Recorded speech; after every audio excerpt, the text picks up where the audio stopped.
ये आज की बात नहीं शाहरुख, आपने जिक्र किया 22 साल पहले जब आपकी अदालत में आए थे, तो मुझे ध्यान है उस समय ऑडियंस में किसी ने कहा था कि अमिताभ बच्चन नंबर 1 है।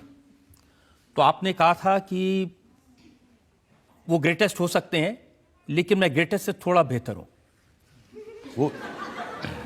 वो रिकॉर्डिंग अभी है आपके पास? बिल्कुल नहीं तो मैं डिनाई कर देता। मैं बचपना था, बेवकूफ़, बचपन में तो ऐसे सब बातें करते ही है ना, तो बच्चा समझ के माफ़ कर दीजिएगा जज साहब, ऐसे नहीं कहा था मैंने। लेकिन मेरे को इस बात का बहुत बहुत बहुत और मैं सबको बोलूँगा कि अपने ऊपर भरोसा रखना। और उस जवानी उम्र के अंदर तो ऐसा थोड़ा सा ओवर कॉन्फिडेंस भी होता ही है और आदमी गलती करता है, लेकिन बहुत ज़रूरी है कि अपने ऊपर कॉन्फिडेंस करना। अब मुझे मालूम है कि मैं कितना अच्छा एक्टर नहीं हूँ। तब मुझे थोड़ी आती थी एक्टिंग, जितना कम आता है सामान तो लगता है कि बहुत सारा आता है। अब मैं 25 साल के बाद मुझे समझ में आया, मुझे बड़े एक्टर्स की शायद अहमियत ही नहीं समझती, क्योंकि मुझे इतना इल्म नहीं था। तो मैंने अगर वो कहा भी तो शायद मैंने लैक ऑफ एजुकेशन की वजह से कहा। आपने ये भी कहा कि जब मैं किसी डायरेक्टर के साथ काम करता हूं तो मैं अपनी शर्तों पर काम करता हूं, मैं उनसे कह देता हूं ये खटिया सरकाए लो, मुझसे नहीं होगा। वो तो ठीक है ना, मतलब मेरा मतलब ये है कि खटिया सरकाने की क्या जरूरत है, साथ में ही लेट जाते हैं खटिया पे।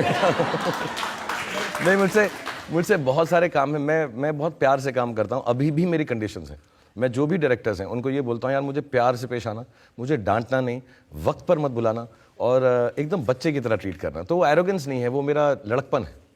और 50 साल की उम्र में भी मैं बड़ा लड़कू हूँ, मतलब लड़कपन वाला हूँ।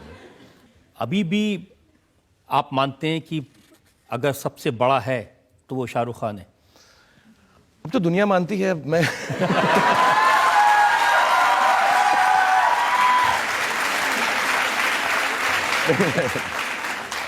ये मेरा, मैं क्लियर बदले नहीं है। हाँ नहीं, मैं 22 साल पहले एरोगेंट था, आज भी हूं और कल भी रहूंगा।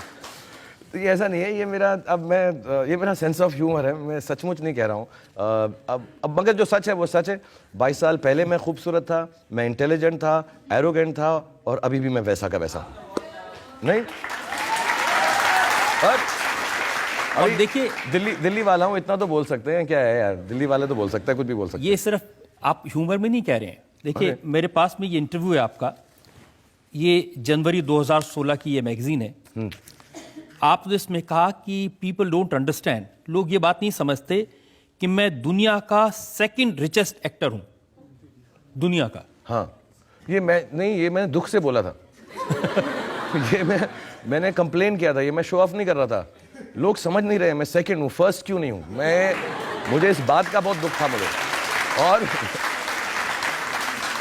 और सच्ची बात यह है कि ये गलत इन्फॉर्मेशन है। मैं आपको एक छोटी सी कहानी बताऊंगा कि जब ये न्यूज़ आई थी तो मेरी फिल्म हैप्पी न्यू ईयर हम बना रहे थे और हम क्लाइमैक्स का सेट लगा रहे थे, और मैं खार डांडा एक जगह है मुंबई में हमारे ऑफिस की तरफ, तो मैं गाड़ी में वहाँ जा रहा था और मेरे प्रोड्यूसर करीम का फ़ोन आया कि शाहरुख सेट लगाने के पैसे नहीं हैं। तो मैंने कहा यार कुछ पता करो, कोई शादी वादी फंक्शन हो रहा हो, जाके नाच लेता हूँ, पैसा सेट लगाने के पैसे नहीं। मैं सच बता रहा हूँ, बहुत बड़ा सेट था वो, हैप्पी न्यू ईयर का क्लाइमैक्स का, पूरा दुबई का सेट लगाया था हमने। तो मैंने कहा पैसे नहीं है, कुछ करना पड़ेगा, 12 दिन के अंदर पेमेंट करनी है। तो मैंने कहा हाँ यार कुछ हो, कोई फंक्शन हो, कोई हो, एक अवार्ड फंक्शन हो, बोलो मैं डांस वांस करके कमा लेते हैं हम। तो हम उस होड़ में लग गए। उस होड़ में था तो मैंने ट्विटर पे पढ़ा इस होड़ के अंदर कि मेरे पैसे नहीं है, कि Shahrukh Khan is the second richest actor in the world. तो मैं लानत है यार इसके ऊपर, यहाँ पे सेट लगाने को पैसे नहीं और इंटरव्यू में ये आ रहा है। तो मेरे को बहुत अजीब और आयरॉनिक लगा था। अच्छा, ये आपने सीरियसली निकाली। इसमें ये भी आपने कहा कि वो लोग ये नहीं समझते कि मैं सेकंड ऐसा आदमी हूँ वर्ल्ड में जो अपनी एक्टिंग से कोई पैसा नहीं कमाता। मैं एक्चुअली नहीं कमाता हूँ, मैं फिल्मों के लिए बिल्कुल पैसे नहीं लेता हूँ। और आजकल तो जैसे लोग समझते हैं मेरी एक्टिंग, वैसे कोई पैसे नहीं देता मुझे एक्टिंग के। बट जेन्युइनली मैं नहीं लेता हूँ।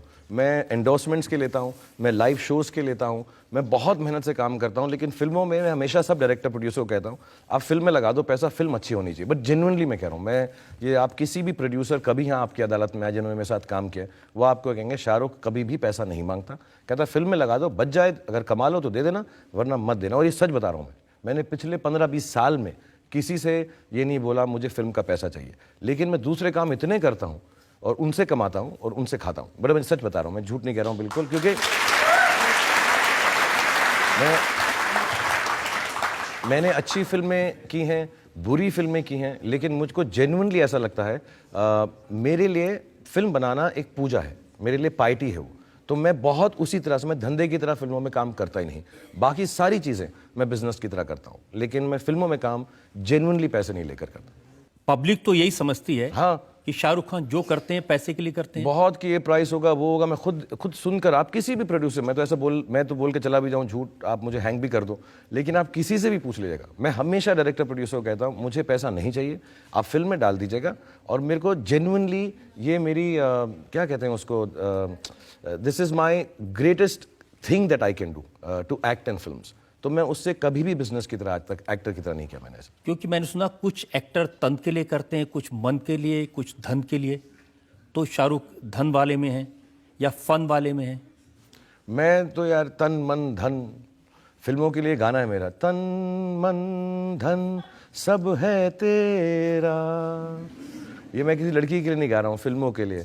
बिन तेरे क्या है मेरा, सचमुच रात दिन तेरे गुन गाता रहूं, ये मैं फिल्मों के लिए करता हूँ। मैं तन से, मन से, धन से, अगर मैं ऐसे ही करता रहा तो मैं एक दिन फकीर बन जाऊंगा। सच बता रहा हूँ, मैं सारा दिन मैं फिल्में बनाता हूँ और मेरी ज़िंदगी का सबसे बड़ा होप ये है कि मैं जो भी फिल्म बनाऊँ बहुत ज़्यादा लोग देखकर उसको खुशी महसूस करें, कमाई के लिए नहीं। और एक दिन हिंदुस्तान में एक ऐसी फिल्म बनाऊँ, मैं बड़ा इस मामले में नेशनलिस्ट हूँ, कि ऐसी फिल्म बनाऊँ कि दुनिया देखकर कहेगा यार इंडिया के अंदर बेस्ट फिल्में बनती है। तो I want to be part of that, that's my dream. लेकिन अगर आप फिल्मों से पैसे नहीं कमाते तो फिर कहाँ से कमाते हैं? नाचता गाता रहता हूँ, मैं जाता हूँ पार्टीज़ में डांस करता हूँ और प्राइड से करता हूँ, शोज़ में करता हूँ। और माशाल्लाह वहाँ बनी बहुत अच्छी मार्केट है मेरी, लाइव शो में बहुत मार्केट चल रही है मेरी आजकल, बहुत मस्त एकदम चल रहा है। मैं एंडोर्समेंट्स करता हूँ इतनी, आई थिंक मैं 20-21 एंडोर्समेंट्स करता हूँ। और मैं बहुत डंके की चोट से ये बोलता हूँ, और सब जवान लोगों को मैं ये सच बताऊँगा कि पैसा कमाने में, अच्छा घर खरीदने में, अच्छी गाड़ी होने में, अपने बीवी बच्चों का ध्यान रखने में कोई भी बुरी बात नहीं है। लोग आपको बोलें कि मटेरियल चीज़ मत करो, आप जो है मतलब हिमालय चले जाओ और पैसे में कुछ नहीं है, बट है आप अच्छे पहले बच्चों को पढ़ाई दें, उनको अच्छा घर दें, और उसके बाद जो भी करना है, जो दिल जो लगता है, ऐसा मुझे फिल्मों में लगता है, उसको दिल खोल कर बनाएं। तो मैं जेन्युइनली, भगवान ने मुझे बहुत दिया है, मैं अच्छा कमाता हूँ और इन चीज़ों से कमाता हूँ और एकदम खुल के और खुशी से कमाता हूँ। आप वाइफ और बच्चों की बात कर रहे हैं, मुझे ध्यान है वो जो 22 साल पहले आपकी अदालत में आए थे, तो मैंने आपसे पूछा था कि जब आप सेट पर होते हैं तो हर 5 मिनट में अपनी वाइफ को, गौरी को फ़ोन करते हैं। तो अभी भी करते हैं या नहीं? अब तो अब मेरी आदत इतनी बुरी हो गई, हर 5 मिनट वो फ़ोन करके पूछती हैं कहाँ हूँ मैं। वो तो आपको भी आता होगा, मुझे ही नहीं सिर्फ। तो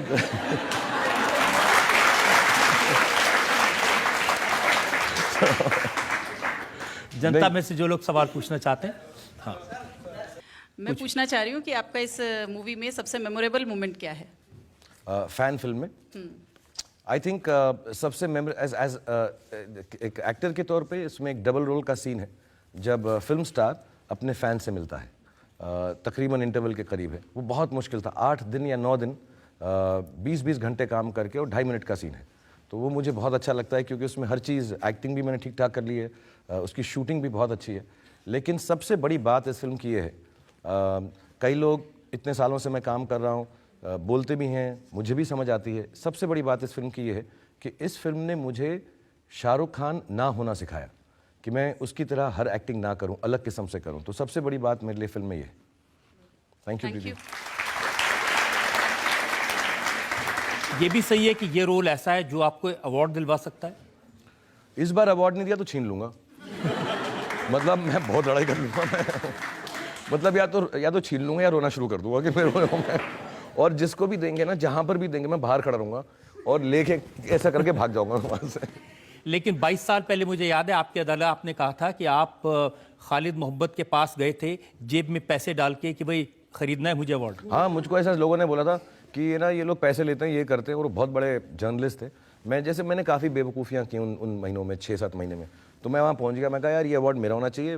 आई थिंक बाजीगर फिल्म थी, काफ़ी अच्छी एक्टिंग की थी मैंने, हार कर जीतने वाले को बाजीगर का। और मैं बेवकूफ़ों की तरह वहाँ पहुँच गया। मैं कहा मैंने सुना यार तुम लोग जो है पैसे ऐसे लेके अवार्ड देते हो, तो मेरे पास ही 250-300 रुपया ही है, तुम यही ले लो, बाकी हम किस्तों में करते रहेंगे। तो मुझे याद है वो ऐसे बेचारा शर्मा गए थे, बड़े शरीफ से आदमी थे वो, कि Shahrukh no that's not true, ऐसा नहीं होता, ये नहीं। और मुझे पब्लिकली बोल रहा था मैं, और फिर मैंने स्टेज पर भी जाकर बोला और मैंने माफ़ी भी मांगी थी कि मैंने ऐसी हमाकत की थी, गलती की थी, और ऐसा नहीं है। क्योंकि अब मुझे मिल गया तो मुझे लगा ऐसे लोग ना समझे मैंने पैसा दिया हुआ है, तो मैं क्लियर कर दूँ यार। Sir my question is, sir आपने कहा था कि जो आपकी सक्सेस है उसमें आपकी मदर का काफ़ी क्रेडिट आप उनको देते, क्योंकि आपकी मम्मी, आपने कहा था कि आपकी मम्मी ने भगवान का कान पकड़ रखा है और बोल रखा है कि आपको सक्सेसफुल बनाना है। सर आफ्टर 25 ईयर्स सर आप सर बहुत सक्सेसफुल हैं, you are the richest actor in the world, you have everything sir. Second sir मेरे लिए फर्स्ट हो अच्छा, सर, आप ठीक, फर्स्ट हो सर। तो आप जब अभी भी प्रोजेक्ट्स या लेते हैं, कुछ काम करते हैं, आपको अभी भी लगता है no I still have to achieve something, something is left? Absolutely. मैं एक बात बताना चाहूँगा, हम खुदा ना करे, खुदा ना खास्ता किसी के साथ ऐसे बीते कि अपने जो हम जिनसे प्यार करते हैं, हमारे जो रिश्तेदार हैं, वो चल बसें। लेकिन ये एक ज़िंदगी की सच्चाई है कि ऐसा होता ही है और ऐसा सबके साथ होगा। मेरे साथ एक जल्दी उम्र में हो गया था, तो मेरा बिलीफ ये है कि यार चलो अगर मुझसे माँ बाप छिन गए और उनके प्राण पखेरु हो गए और उनको जाना ही था, तो कहीं ना कहीं पर एक अच्छा बात ये होगी कि वो जो है भगवान खुदा के पास बैठे हुए हैं कि अब हम आए हुए हैं यहाँ पे, तो ज़रा सेटिंग ठीक रहनी चाहिए, इसका सब गलत नहीं होना चाहिए। तो मुझे ये सचमुच बिलीफ है।